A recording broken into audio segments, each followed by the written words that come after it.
Hello, my name's Tamika, and you're listening to A Walk in the Park with Animal Friends. Okay, so we're here today with Hugh from the British Hedgehog Preservation Society. Did I do that right? You did it perfect. I did it perfect. Beautiful. So, Hugh, tell our listeners a little bit about you, how you got to where you are now, what sparked that interest in hedgehogs specifically. Wow. Okay. So interestingly, I've always had an innate love of nature. That's always been there. And I'm adopted, and my adopted parents, no particular interest in nature. Okay. And then 21 years ago, I met my biological mother for the first time after the first 10 days. And her nickname at school was Badger. And she's a completely obsessive gardener, absolutely loves nature. Mm-hmm. I was visiting her recently, and she's got 5 fox cubs ripping up her beautiful garden. It's fascinating. We've got this absolute connection on this thing. So I've always loved nature. I wanted to be a vet. And then I discovered you had to be really clever to be a vet and pass exams, neither of which I was good at. And so then it was like, what am I going to do? Then I read all Jane Goodall's work about chimpanzees. And then I was going to Jacques Cousteau, maybe I'll go off. And then I was doing a degree at Leicester Polytechnic, now de Montfort University. And there was an opportunity to go and study a problem up on the most northerly island in the Orkneys called North Ronaldsay. A small island, only 5 miles long, a mile wide, flat. And all the birds nest on the ground. Mm-hmm. And somebody in the 1970s, I say somebody, it was John Tulloch, the postman, he introduced some hedgehogs onto the island to try and control garden pests. Okay. And nothing more was heard of them. And then suddenly more and more hedgehogs being seen. And as hedgehog numbers increased, breeding success of ground nesting birds, in particular the Arctic terns, that started to collapse. So the question being asked was, are the hedgehogs responsible? So I went up and did my third-year project for my degree, studying hedgehogs.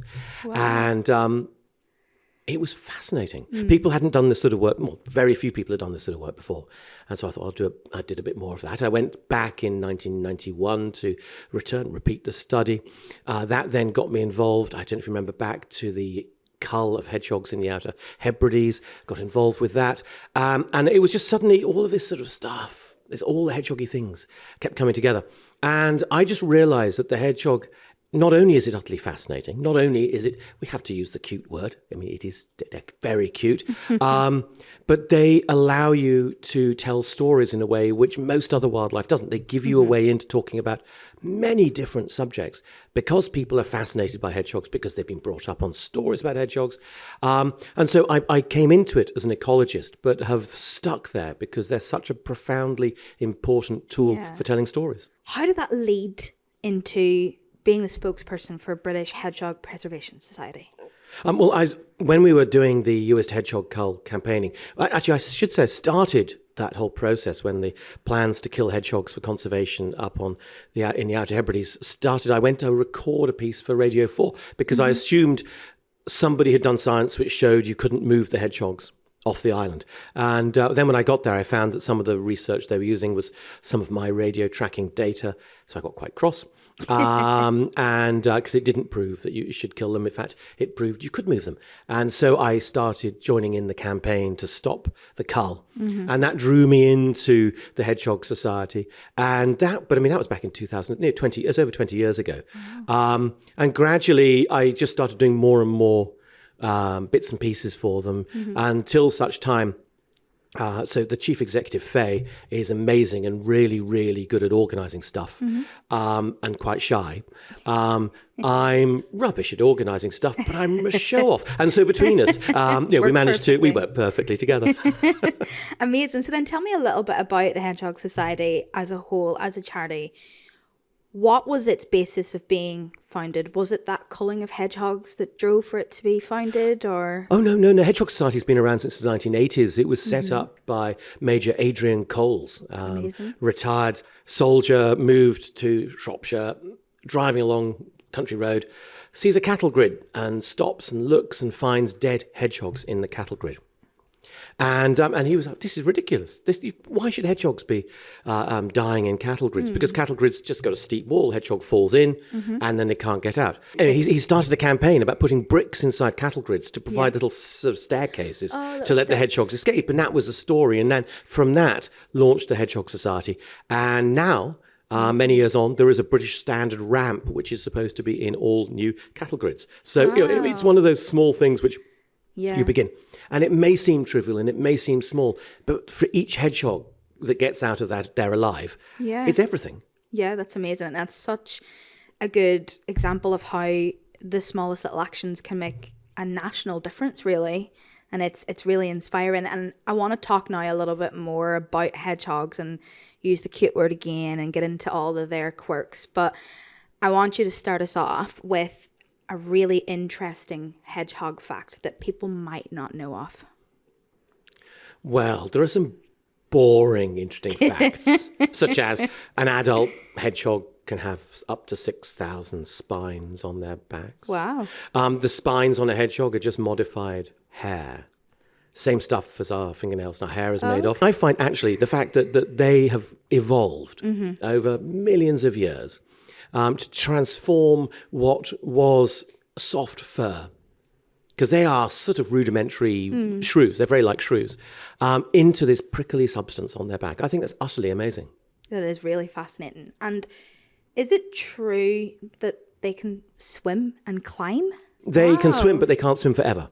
So and that seems like a sort of trite thing to say, but actually, the problem hedgehogs face is it's mainly with garden ponds or if people have got swimming pools. If a hedgehog falls in and it's just a vertical side, it's going back to the cattle grids. They can't get out.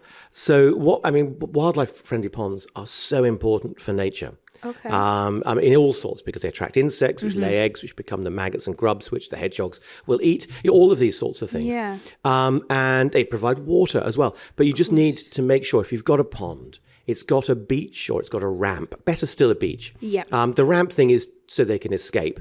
But if you do it properly, you have a shallow area where terrestrial wildlife can come, walk to, and drink, and then walk away.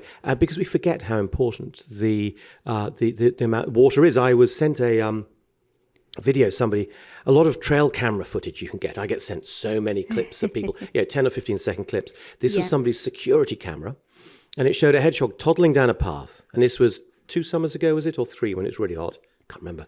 And a hedgehog got to a shallow dish of water, and there's a timestamp on the video. It drank for over 2 minutes solidly. And so it's just leaving out shallow dishes of water, really important. So you mentioned climbing. Again, they can climb really quite effectively. I know they can make it up at least 2 flights of stairs in a normal suburban house.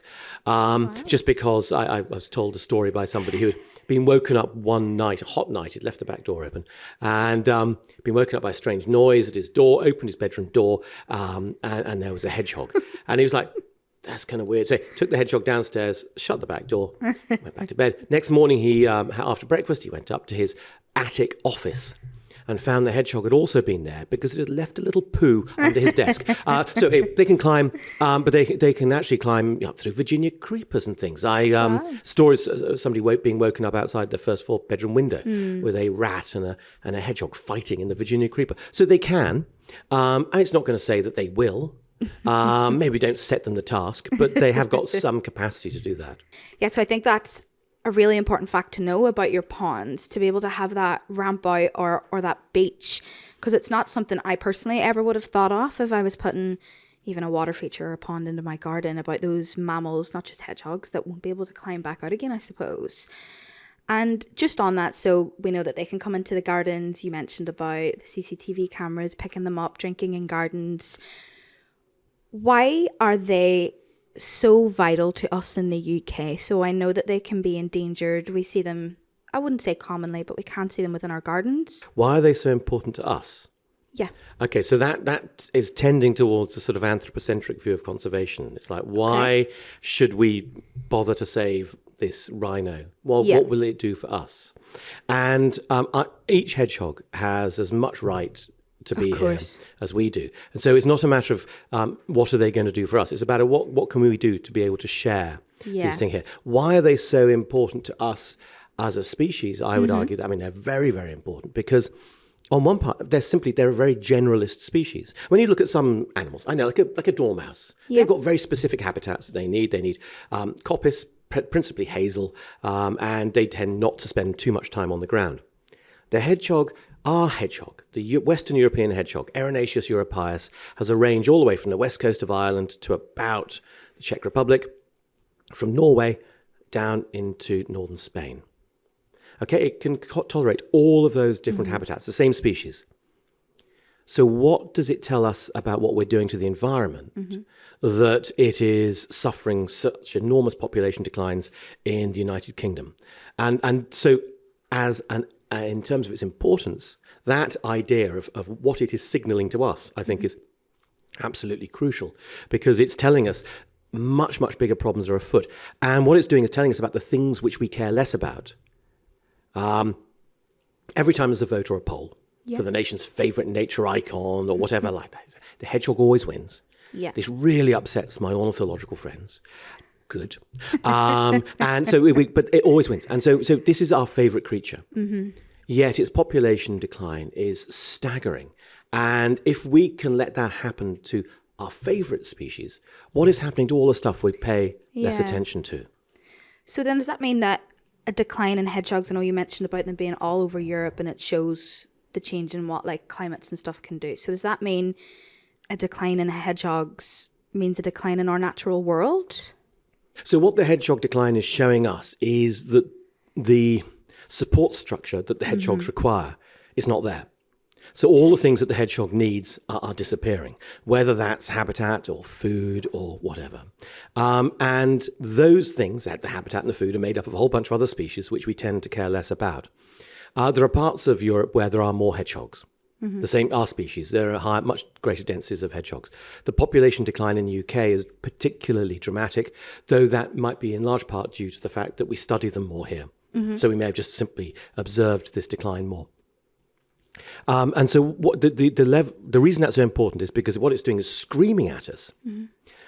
Something big is going wrong out there. The easy metaphor is the canary in the coal mine.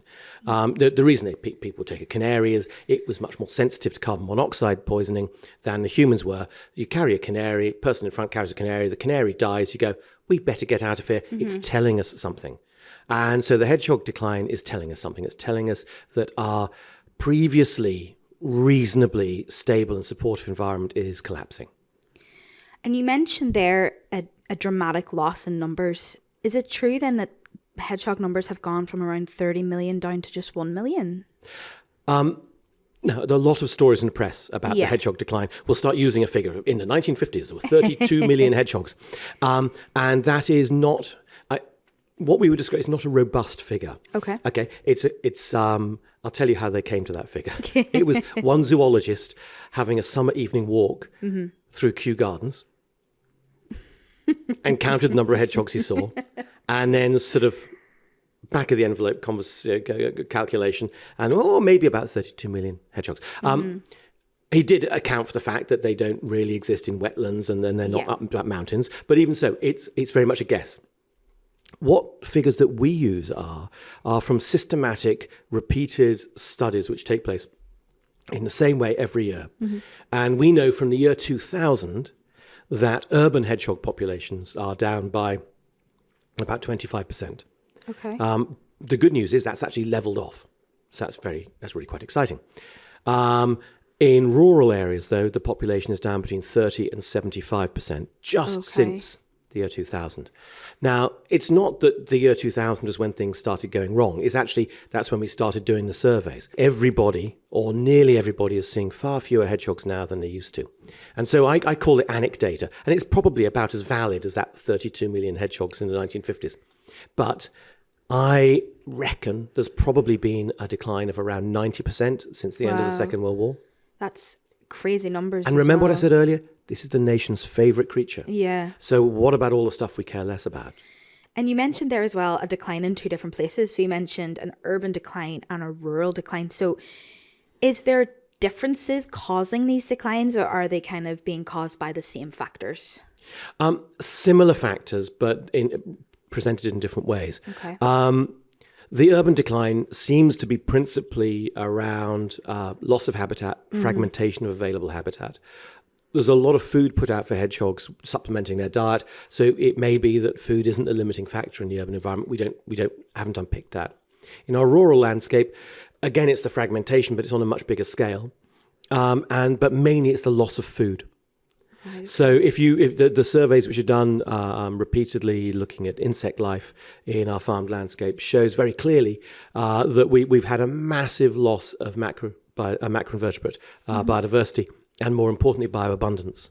So the massive decline in macroinvertebrate bioabundance and biodiversity, it then simply removes food for hedgehogs. Now, the reason we've lost all of that insect life in our farmed landscape, and it's represented by farmland bird populations declined by 60 or so percent, bat populations declined, you've got the amphibians and reptiles, they're all declining too.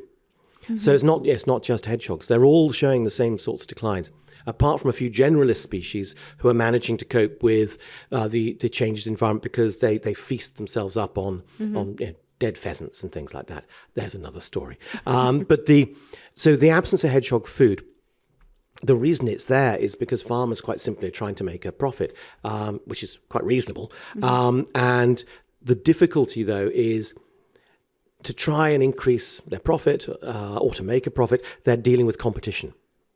And the trouble is what the farmers see as competition, the hedgehogs see as food. And so by removing all of that life from our farmed landscape, you end up creating an ecological desert. Additionally to this, we've got, have a guess, okay, which the favorite habitat of the hedgehog might be. If you were to look at a landscape and go, where would a hedgehog really like to be best? I don't know. What do you reckon? Would it be a hedge? Yeah, cracking. So we got it. And so that's so hedgerows. I mean, the amount of hedgerows declined enormously, but the quality of the remaining hedgerows, again, massively declined as well. So we end up with a situation that the hedgerows are habitat for hedgehogs and corridors for hedgehogs. Hedgehogs are an edge specialist. You put them into a large room, they will go to an edge and walk around until they can find a way out. Yeah. And it's the same, you put them into a field, they will go to an edge and then walk around until they can find a way out. We remove those corridors, it becomes harder to move through the environment, especially when there is no food in the body of the field. On top of that, we've also got the fact there are more badgers than there were. And badger number increase correlates very directly with hedgehog number decrease. Now, that's not, badgers will eat hedgehogs, and I've witnessed it. I've had my hedgehogs eaten when I was radio tracking them. But it's not really down to the eating of hedgehogs by badgers. It's down to the fact that the badgers fragment the landscape. They chop it up. Active badger sets and latrines in the countryside along feeble little hedgerows. I mean, the hedgehogs will walk along, go there and go, oh, I don't like this, and turn around and come back, restricting the ability of these animals to move through the landscape, which again creates extra pressure on them. Oh, it's funny that you just mentioned the hedgerows as well, because we had the tree council in to talk about the importance of trees, the importance of hedgerows, and they mentioned that little corridor system that's so important to hedgehogs and dormice, field mice. I can't remember which one it was that they said. Dormice, yeah. I think it's something that people in rural areas and urban areas can get involved with doing, caring for their hedgerows, and that in itself will provide shelter and food sources as well for those animals that are struggling. And it's not just the vertical bit of the hedge, it's all the stuff around it too. Yeah, of course. So important, because you've got that herbal layer, the herbage layer. And one of the problems we've got is that we have what I've defined as a cult of tidiness, and we want to tidy up to the edges. And those edges, those rough edges, are the bits which have the most life in them.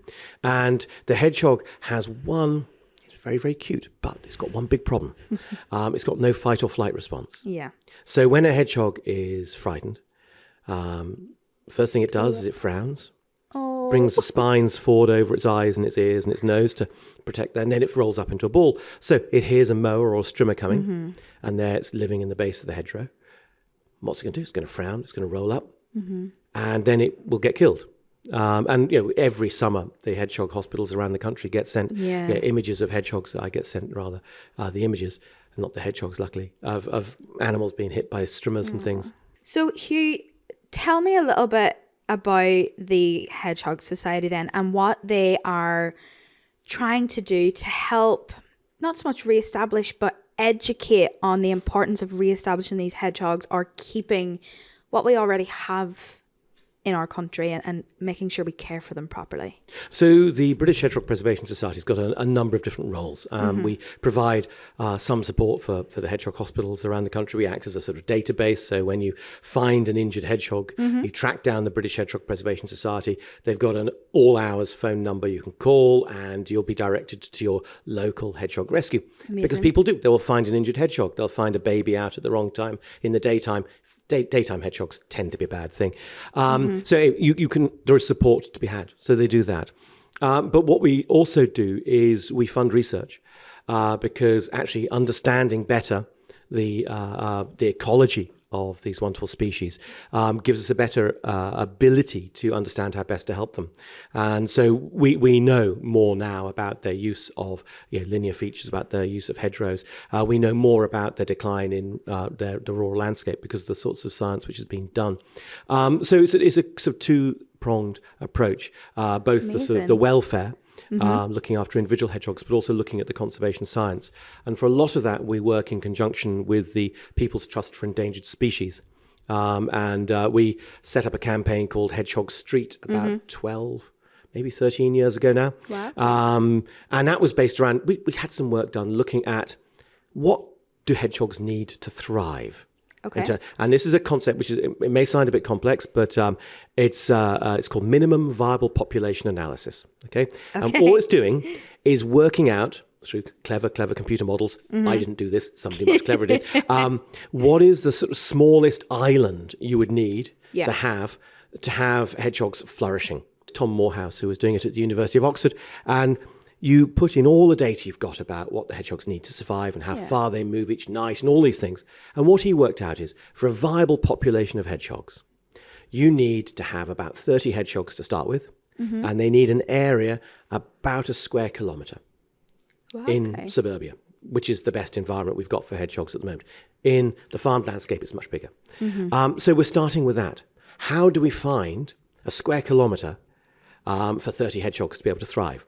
And an 18-hole golf course, I think that's around 30 hectares, maybe. So about a third of a square kilometre. I may be wrong in that. It's around that sort of thing. So it's quite a big area. Yeah. Most of our suburbs have got busy roads. They've got canals. They've got railway lines. They've got new developments with fences. All of these things blocking them up, creating smaller and smaller pockets of land, each of which may be amazing for hedgehogs. And you take it down to your most absurd point, which is your garden. I bet it's amazing. But you've got no holes in the bottom of your fences. You could do all that stuff, and you will get bats, you'll get birds, you'll get moths and butterflies, because they can all fly. Yeah. But you're never going to get the hedgehogs. So basically, the Hedgehog Street campaign is based around the idea that you probably don't have a 1 square kilometre garden. However, you and your community may add up to a 1 square kilometre garden if you make the connections between them. So make the holes in the fence, 13 centimetre holes. And that's how the campaign started. And it's really driving the sort of conservation message for hedgehogs. And is there a way for listeners then to get involved with Hedgehog Street? Is it as simple as signing up, or do you just pop that hole in your fence and you don't have to tell anyone about it? That's a good question. Please, by all means, pop a hole in the fence. So yes, making the holes fine, but actually joining up with Hedgehog Street online. If you join in the Hedgehog gang, it's great fun. Hedgehog Champions. There is a hedgehog. It's a big hedgehog map which shows where all the hedgehog holes have been seen, or where the hedgehogs have been seen. And it's postcode based. It doesn't go any closer than that. But it records the data you put in, and it helps, because when your neighbour knows that you're doing it, they're more likely to do it. Or because you'll have asked them anyway. Because your next door neighbour, you'll have definitely asked them about that shared fence. But further down the street. And so, yes, it is good to be public with it, because it's a really fun way of engaging with people. Yeah. It's not easy, though. A lot of people in rented accommodation have landlords who won't let them change anything, won't let them put holes in the fences. It's not simple. You know, it does require communication, it does require reaching out to people.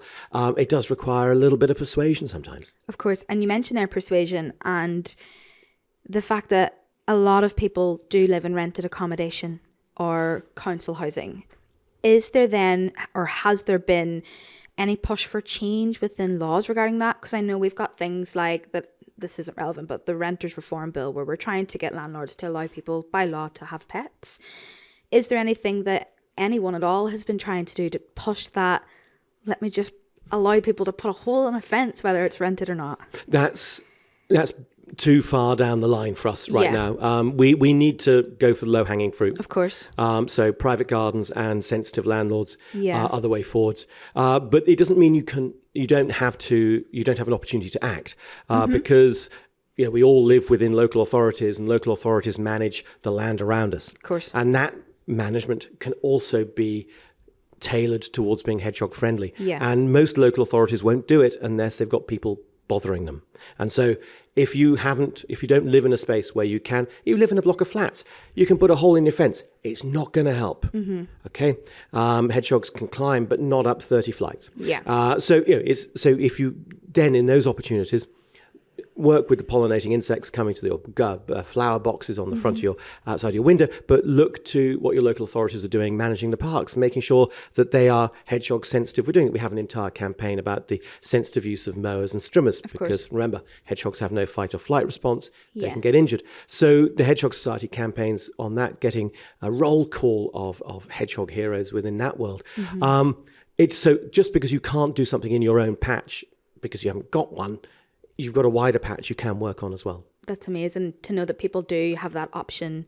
You may not have your own piece of green to help with, but you can contribute to the ones around you. And for those listening that maybe do want to go out now, and maybe they're doing it as we speak with their earphones in, cutting a hole in their fence, we're obviously going to hopefully see those hedgehogs coming in and making use of that environment. But what then do they need to be looking out for when it comes time to cut your grass, trim your hedge, or pull back any of your bushes? Because they're crafty little hiders, aren't they? And they can be quite hard to see sometimes. And there can be a danger, like you say, of mowing over them. And we want to try and avoid that at all costs, don't we? I mean, so hedgehogs being nocturnal, that's a crucial part of their lifestyle, means that during the day, they will be sleeping, and they will tend to be sleeping undercover. Okay. So on the whole, unless your lawn has reached meadow status, they're unlikely to be in the body of the lawn. But the issues are around the edges. They will tend to go, if you've got some brambles, they'll tend to pull some vegetation underneath the brambles and make a nest there. When it's really hot, they will literally just push themselves into a tusk of grass. They won't even do more than that. So I would say on the whole, you go out into the garden and before you mow and before you trim, you take a look. And at the bottom of a hedgerow, if you really, really have got to pay your dues to the cult of tidiness, get the blunt end of a rake and run it along the bottom of the hedgerow before you trim. There are ways you can do it. Also, guidance notes through the British Hedgehog Preservation Society website. Perfect. And I'm assuming then, kind of not falling victim to that tidiness, does that provide more shelter and more safety for our hedgehogs as well? More shelter, more safety, but also when you've got more vegetation growing, you have a wider variety of insects coming along and using that, which creates food for hedgehogs as well. So amazing. And so say then, you mentioned earlier about it's very rare and probably not great if you spot a hedgehog out and about during the day. So if I am going out to cut my grass and there's a hedgehog in the middle of my decking, having a little bathe in the sun, is that normal? And if not, what should I do to help? Yeah, sunbathing hedgehogs is a really big problem. Okay. And it's not just down to the SPF factor or whatever they've got. It's if the hedgehog is out during the day, it tends, and I use that word advice, it tends to indicate something is wrong. Okay. So their food is nocturnal. But if they're not getting enough food or they're ill, they may still be trying to feed as the sun comes up. And then when the sun comes up, they're still trying to feed, but their food is less available, so they're staying up. So they will end up, even on a mild day, getting hypothermic because they haven't got the energy in their systems to keep themselves ticking over. So hedgehogs, which look like they're sunbathing, they're in deep trouble. Hedgehogs which look a bit wobbly, really, really deep trouble. Hedgehogs being bothered by birds, that's a problem. One of the scariest things for a hedgehog, I imagine, though they probably aren't aware of it, is the attention of flies. And this is one of the things which gets... Oh, football nets. Oh, anyway. So if you have netting down to the ground, loose netting down to the ground, hedgehog stumbles into that. This is one of the ones you'll see out in the daytime. Hedgehog stumbles into the netting, and then it can't move on any further, and it feels threatened, so it rolls up, tangling itself further in the netting. And then it tries to move again, and it gets more tangled and more tangled and more tangled, so it gets stuck there. And so come sunrise, it's still there. Yes, there are all the risks about not having enough food, not having enough water, but the real threat comes from flies. Okay. Flies will come down and find this hedgehog, and they'll go, somewhere to lay eggs. So they'll find the soft, exposed bits of the hedgehog, and they will lay eggs. And within fairly short order, those eggs hatch out into maggots. And hedgehogs will be eaten alive. Yeah. Oh, that's horrible. So if you see hedgehogs being bothered by flies, they've got to go to a hedgehog rescuer. This is called fly strike when it's particularly bad. It looks like they've got a strange sort of white coat over them. That's lots of fly eggs. But even if they've been there a short while, it is better if they get checked over, because you don't want hedgehogs stuck like that. So if they're out in the day, it's probably a bad sign. I caveat that with the fact that sometimes, if, for example, your neighbour, the one that does all the mowing and stuff, has just destroyed a bunch of vegetation, and a hedgehog scuttles across your garden in daylight, it might be that the nest has been disturbed. If there's been a sudden downpour of rain, similar sort of thing. So if the hedgehog is purposefully moving from point A to point B and doesn't come back, it's not necessarily in trouble. So I'm just, because what I don't want to do is have every hedgehog jumped on which is seen, because actually, some hedgehogs are okay. But the principal ones, if it's sunbathing, if it's wobbling, if it's bothered by birds or insects, get in there. And is that true as well for baby hedgehogs? I've heard if you see a baby hedgehog without its mum, that's something to be concerned about. Yeah, I mean, it gets down to when you say baby, how size, look at the size of these things. Hedgehogs, which are about the size of your fist, maybe a bit smaller than my fist, probably about the same size. Hedgehogs around the size of your fist are becoming independent, and they can be out and about. But again, if you see them out in the daytime, that's a problem. Baby hedgehogs that are smaller than that tend not to be out on their own unless there's been trouble. If it's a Sunday or it's the middle of the night and you spot a hedgehog in need, what am I to do then until a rescue centre opens? Is there any way I can help? Most rescue centres are pretty much 24/7, I think. But no, if you've got a hedgehog and you haven't got the facility to take it somewhere, some rescue centres will have a sort of ambulance service, and they'll come and collect hedgehogs the next day.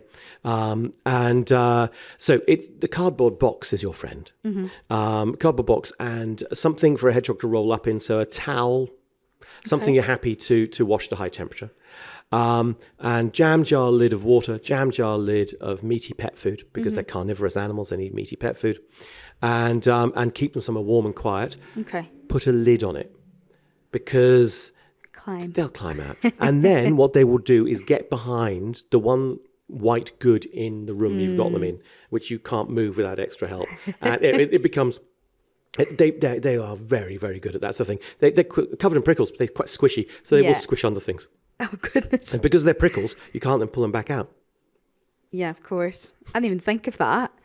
Thank you for that. So then moving on a little bit about how we can continue to help, not just the hedgehogs that are out sunbathing and they shouldn't be, but can you tell the listeners a little bit about the monitoring program that's going on, and if they can get involved, how they can get involved, if so?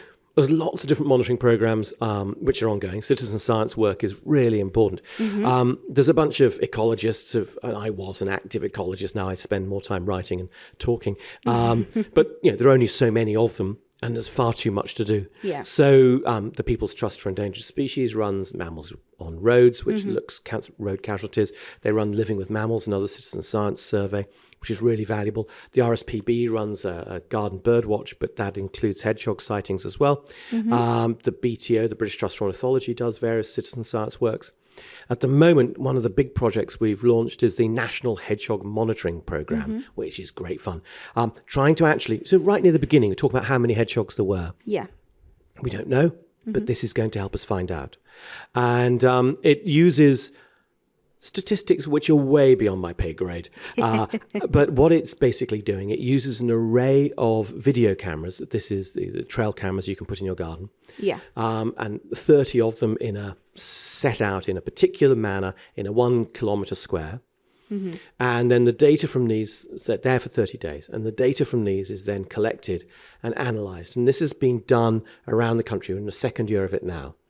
This is a great idea, but it does get lots of photographs of nothing because the wind has blown some grass, or of people walking by, that sort of thing, and loads of other animals.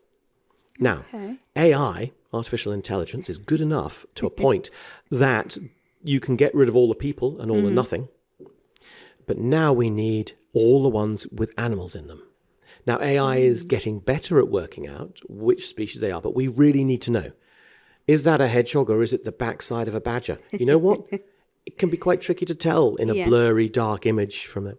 So what we've done is you run all these images through AI, and then there's this enormous bank of them, which we're looking for volunteers to watch, to look at. You can do science from your sofa with your laptop. You could do really important science there by getting on to the National Hedgehog Monitoring Program, signing up for it, starting to analyze the video clips which are going to be presented to you. And it's simply a case of, is that a hedgehog?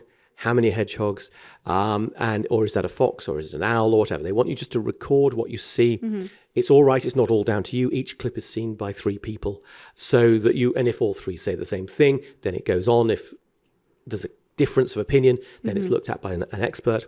But having this sort of, and I say, then the statistics, I don't understand it. It's all to do with random encounter modelling. I really don't know how it does it, but it gives us a number for hedgehogs in an area. And once you've got a number and then you can repeat this, it means you've actually got a clear indication of whether conservation efforts are having an impact. That's amazing. So there's so many different aspects that are going towards helping these hedgehogs. So we've got the National Monitoring Programme. You've got the highways, the hedgehog highways we've talked about by putting the little holes in the fences. People that now have hedgehog homes, the little wooden boxes where they can come in for some shelter. You talked as well about putting a little dish of water and maybe some cat or dog food out for them. That'll obviously be beneficial in the summer when it's a little bit hotter as well. But what about that myth of milk? People always tell you to leave milk out for your hedgehogs. Is it true that they're actually lactose intolerant? Yeah, it's just they don't know they are. I mean, that's the problem. So, it's. I mean, a hedgehog will drink milk, but it has the potential to give it diarrhea, which will mean the benefits of the liquid which they've taken in are then lost because it's all disappearing. And they are carnivorous animals. Their main diet is worms, is beetles, is that sort of thing. Okay. So that is what you need to try and replicate. They need water and they need meat. Yeah. They don't need anything else. But I mean, it's one of the myths which has lived for hundreds and hundreds of years. In the 16th century, a law was passed getting people to kill hedgehogs to protect the nation's grain and also the milk supply, because they were thought to be a thief of grain and milk, neither of which are true.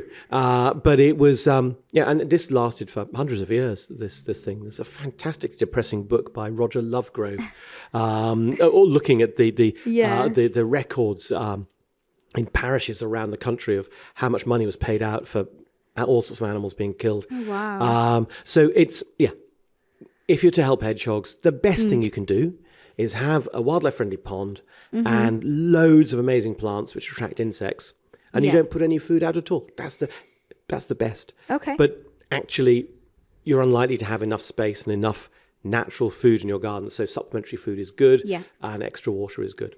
So we talked about some common misconceptions there, the milk and how it's probably not great for them to have milk and just prefer water. Just don't. Just give them water. Yeah, don't do it. Just don't do it. So are there any other kind of misconceptions that really grate on you about hedgehogs? Like, I heard they carry fleas. Okay, so this is something. So I remember I told you how the hedgehog is the nation's favorite nature icon, favorite wild animal, all these sorts of things, and how it upsets ornithologists. I reckon the whole flea thing is just being spread by ornithologists trying to diss hedgehogs. So there is a reason why people think that hedgehogs are covered in fleas. Yeah. And that's because, I should point out, the hedgehog flea, Archaeopsilla arenacei, it's species specific, okay? The aranacei refers to the species, the genus Archaeopsilla. It only lives on hedgehogs. Okay. You can't get fleas off a hedgehog. Your dog, a flea may jump off a hedgehog onto a dog, and it's going to look around and go, don't like this, and jump off again. So your dog got fleas off another dog. But the hedgehog flea, the reason why people have thought that they are riddled with fleas is because for hundreds and hundreds and hundreds of years, the hedgehog you are most likely to see was in daytime. Simply because you're not wandering around with torches at night, you're staying in at night, you don't see hedgehogs in detail during the night because it's dark. In daytime, you see hedgehogs. And remember what we talked about. If a hedgehog's out in the day, it's probably poorly. And poorly hedgehogs have more parasites. They have more ticks, they have more fleas. So this is the reason why that story has stuck. It's because, well, we found a hedgehog, it was covered in fleas. Yes, when did you find it? Well, it was out in the day. So therefore, it was more likely to be ill. So anyway, that one is, and I still think, though it's spread by the RSPB to try and undermine the popularity of the hedgehog. And then another one I've heard, a colleague of mine had found a hedgehog, took it to hospital, and then the hospital actually asked her if she wanted that hedgehog back. So we're off the firm belief now that it's better to just pop a hedgehog back where you find it once it's healed and healthy. Is that true, or does that actually really matter? Definitely better if you can. However, there may be some really good reasons why you wouldn't. So if, for example, you have got a specific hedgehog-eating dog in your garden, don't do it. If you've got a new badger set in your area, don't do it. If you're right next to a motorway, don't do it. However, on the whole, unless there's some really good reasons not to, you might as well put the hedgehog back where it's found, because the fact that it was there in the first place indicates that there are hedgehogs in the area. And the more the merrier. Perfect. And then you mentioned there about motorways, about don't bring them back into your area if you're near a busy road or a motorway. Are hedgehogs learning then to kind of live alongside roads, or are they still quite susceptible to being hit by cars? It's interesting. Mammals on Roads survey is one of our People's Trust for Endangered Species projects. Is looking at counting dead mammals and seeing which animals have been killed, and it gives an indication of population change. Okay. What we know is that hedgehogs, despite being gorgeous and wonderful in every way, have not got any cleverer when it comes to crossing roads. Oh, bless them. The reason why we see fewer hedgehogs beside roads, squashed on roads, is not because they're getting there, they're going, nah, there's not a crossing sign, we'll go down there. It's because there are fewer hedgehogs in the area. Okay. So it's unfortunate that they have not got any wiser to the ways of the road. So is there anything that we can do then in terms of making roads safer for them? Oh, this is a good question. Now, it's a little hobby horse I'm developing. Okay. And it's something to do with the speed at which we drive, especially at night. Right. And it's so villages around Oxford, for example, where I'm from. They have people who live out in these villages have noticed they've got a busy A road running right through their village, and it's national speed limit, 30-mile-an-hour limit, and then national speed limit. So you have that, and the highest point of death for hedgehogs is at around the edge of the village where you get the change in speed limit, because vehicles are still moving fast. If we move the 30-mile-an-hour speed limit just a few hundred meters back into the countryside and then have a 20-mile-an-hour speed limit, at 20 miles an hour, you're much less likely to hit a hedgehog or a cat or a dog or a child. It's a complete win in these things. Of course. It's just a few very, very tiny-minded people in their cars getting agitated that somebody has the temerity to suggest maybe I can't increase my chances of killing hedgehogs, cats, dogs, or children. It's a very simple thing. Drive slower, especially at night. Yeah, and I mean, it makes your stop time a lot quicker as well when you do encounter a hedgehog or another animal, like you say. So I'm conscious now that we've been talking loads about hedgehogs, and I could do it all day. I mean, they're Trust so me, I fascinating. run an entire day workshop on hedgehog conservation, so be careful what you wish for. And I was just going to come to that point of you've done so much work for so many years with hedgehogs, and you've worked a long time with the British Hedgehog Preservation Society as well. So what has been your favourite thing, one thing in your time with them that you've done or spoken about? Well, that's interesting. I think one of my favorite things I've done is learning how to write books. Okay, amazing. I wasn't planning on becoming an author, but I've now written 3 books about hedgehogs. I write about other things too, I should say, beavers and water voles and habitat fragmentation and also tattoos. Getting tattoos. That was an interesting book. But so it was actually right. My first book was all about hedgehogs, called A Prickly Affair. And Love that. I absolutely adored the fact that it really caught people's attentions, because what I was doing is writing about the natural history of hedgehogs, but through my passion and through other people's obsession, because I would like to point out I'm the normal one around. And I love that. And I love, you said you've done 3 books and you've mentioned that first one, A Prickly Affair. Do you want to just title the other 2 as well? So our One's listeners called can... Hedgehogs, and it's like the iconography of hedgehogs, and the other one's called The Hedgehog Book. So they were unimaginatively titled. I think they're great. So at Animal Friends, Hugh, we're massive for having our dogs and our cats and our horses be part of the family and having them feel like an extension of that. Is there a way then that hedgehogs can almost be part of the family? Not in the sense of you bring them in and they sleep in the living room, but where you can create those bonds and have nice experiences with maybe hedgehogs that live nearby? Well, that's interesting, because I know that people really want it. And that's the reason why a lot of people, when they put food out for hedgehogs, will do it on the patio. So the security light comes on to get to see the hedgehog. Yeah. And that's very one-sided. You know, actually what you're doing there is bringing an increased density of hedgehogs into one area, increase the chance of fighting, increase the chance of disease transmission. Hedgehogs are normally solitary creatures. So you actually, if you were doing it just for hedgehogs, you'd be scattering food around the garden and not getting to see them. But there is absolutely this absolute desire not to have ownership, but to have some sort of relationship with nature. Because, I mean, I have a robin, which I've tamed to come and feed from my hand in the garden. In fact, it's my 4th robin I've done this with. And it's one of my, hedgehogs. It's actually one of my favourite wildlife experiences ever, is when I get a robin just landing on my hand. So those moments when you get nose to nose with nature are so precious, because they actually help break down the barriers. We tend to like nature. It's like, but we will not fight to save what we do not love. Yeah. Okay, we need to love nature. So we need to cross over that line. And for me, I have a moment, and it's really seared into my memory. I was radio tracking hedgehogs in Devon, and I'd finished my night's work, and it'd been about 4 a.m. And I came out of my caravan to clean my teeth, because there's a tap in the field. That was as far as it was. A very, very unglamorous lifestyle. And I saw Nigel, the hedgehog. I should say, each of the hedgehogs has a number to begin with, but then I'm on my own for weeks and weeks. Got to name them. You've got to name them. Nigel's Nigel. great. And so it was Nigel the hedgehog, and he's. I really like Nigel, because what a lot of the other hedgehogs have done, I spent a long time in their company. They got very used to my presence. So when I came close, some of them would still roll into a ball, but many of them would just run away because they knew I wasn't a threat. That's really annoying, because then you've got to chase them. But what Nigel would do is he would just carry on. I mean, he wasn't blind or anything. He just carried on being a normal hedgehog. And so I had this moment. I came out of my caravan. There he was, put the toothbrush in my pocket and just followed him without my recording gear, with nothing. And just followed him down the lane and watched him going down a single track lane, just over the border from Somerset in Devon.